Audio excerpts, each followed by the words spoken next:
Jatni block बेणापंजरी बोली गोटे गाँ अच्छी बरुणी तले प्रति 10 वर्ष गोटे मुसलमान सम्मेलन हुए। प्रथम सरकार राजी होले करने सब आरेंजमेंट हो जाइए। काम स्टार्ट कला बेलू सरकार मना कले तुम कर ये कौन कौन ना बजरंगी बला को तो आम मना करूँ। बजरंगी बला तांकर करतु, हिंदू धर्म करतु, ख्रीस्टियान तांकर करतु, जटणी ख्रीस्टियान मुसलमान हिंदू जैन समस्ते समस्त धर्म सम्मान दबा दरकार। ए डीजी महोदय, कमिशनर पुलिस, कलेक्टर खोर्धा सबू धर्म को सम्मान दियो। से मुसलमान धर्म करी आसछंती कहीं बंद करा जीवो। ख्रीस्टियान मान गला 25 तारीख आम कलु बजरंग बाला करतु किए ना कला पर्व से करतु। सबू धर्म को अलग कर कि डेट डिफरेंस रहा दरकार भल हम ना ना से सब किसी ना गोटा फालतू कथा फल्स कथा। से धर्म को सहयोग करने दरकार धर्म। तमें रामलीला कर शिवलीला कर जागर यात्रा कर ख्रीस्टियान गला जीशुकर जन्मदिन कर मुसलमान को करने को सुजोग दि ताल भल हम।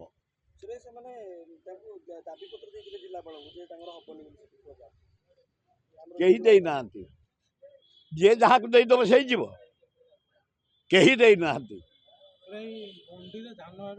एना मुझे बिक्री कर कंतिया मंडी 3100 पड़ा क्विंटाल प्राय आम 1200-1500 भाया बस्ता इना देकी मुझे सीधा आसी कंतिया मंडी धान देकी सेठी विभूति बलवंतराय एमएलए थिले, चेयरमैन थिले, छोटराय सरपंच थिले, मु जहाँ ओडिशा सरकार को धन्यवाद।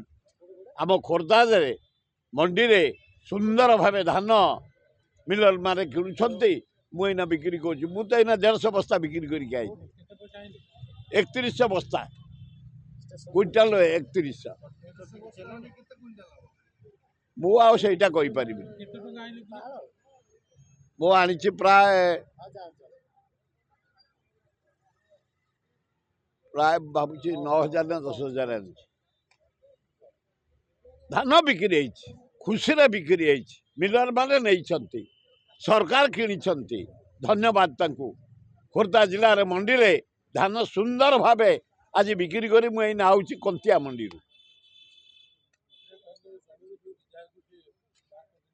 मु कहीपरि से दल कथा नवीन बाबू को दल कथा बीजेडी दल सी कहे मु कहि भक्त दास कथा से आमको आम लगे सकालू आम गोटे पदयात्रा चला जाला बुंडू बाड़े पदयात्रा कर आम जाऊँ लोकों पाखक गाँ को जाऊँ घर घर जाऊँ दारी निर्यातना उपरे बेकार समस्या उपरे दरदाम उपरे आईन श्रृंखला उपरे लोक को बुझाऊँ लोक एक्सेप्ट कर राली जो 500 हवा कथा 1000-2000 लोक होती कांग्रेस एवरीडे राइज राहुल गांधी को ना रे भक्त दास ना रे आम खोर्धा जिला को रिअर्गानाइज करी पदयात्रा करुचु गाँ गाँ बुलिकी वार्ड वार्ड बुलिकी खूब बढ़िया होची।